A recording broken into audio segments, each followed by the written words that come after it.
made up of 12 precious stones that we would make into jewelry now. Now here's the fascinating thing, which to me is the final proof that that book is the Word of God, that it must be God-inspired. In the last generation only, we've discovered how to make purer light than we had before. Most light is bouncing around, waves crashing into each other, going in all directions, so that the light coming from that spotlight still lights this side of my face by reflecting off that tinsel up there. We're used to light coming at us from all directions. But we've now discovered how to send light in one direction. Laser light is the most common. You've seen laser light beams straight as a die. But we've also got what we call cross-polarized light. A polarized filter, if you can imagine, allows light through like that. But if you put another polarized filter at right angles to that, you've really got a very fine filter. If you take sunglasses and take one lens and put it at right angles to the other, it goes even darker. It only lets very straight light through. Now, people have taken jewels and precious stones and cut a very thin slice for microscopic purposes, and then shone cross-polarized light through them to see what happens.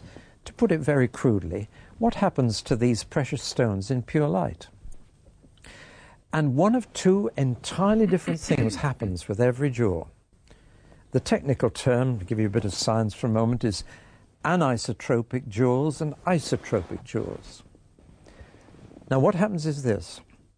Some jewels in pure light, whatever their color to begin with, they may be red, blue or green, turn into all the colors of the rainbow and the most fantastic patterns.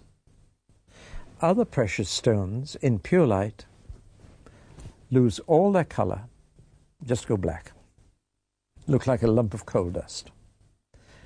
And it's only in this generation that people have discovered this unusual property. For example, diamonds in pure light are nothing. Did you get that, ladies? They're not even that. Diamonds, nothing. They won't be there. No, so make the most of them here. Rubies, garnets, just lose everything. Emeralds? No, they keep it. Oh, good. There are other stones that are anisotropic and go into these beautiful colors. Now, here's the fascinating thing. The 12 precious stones that God uses to build the New Jerusalem are all anisotropic. In pure light, they are all far more beautiful. And God doesn't touch the diamonds or the rubies. He doesn't build with them. Staggering. No, let's just put on the screen a picture of these stones. Yeah. Look at the top 12 stones on this picture, and you'll see the stones of the New Jerusalem. Look at the 4 bottom ones at the bottom of the picture, and you'll see they're black, no attraction whatever. Now then, who knew this 2,000 years ago? No scientist knew it. Nobody knew it. John the Apostle, writing down the book of Revelation as the Lord dictated it to him, he didn't know. Nobody knew except one person in the entire universe, and he knew, and that was God himself. Where is that written exactly? Revelation 21, right, halfway through, and you'll find all the 12 stones listed there. From verse 19, 21 right. Verse 19. Read them out. The first foundation was jasper, yeah. The second sapphire, the third chalcedony, the fourth emerald, the fifth sardonyx, the sixth carnelian, the seventh chrysolite, the eighth beryl, the ninth topaz, the 10th chrysoprase,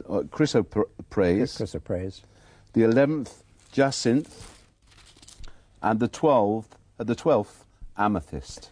No diamonds, no rubies, no garnets, because they're isotropic.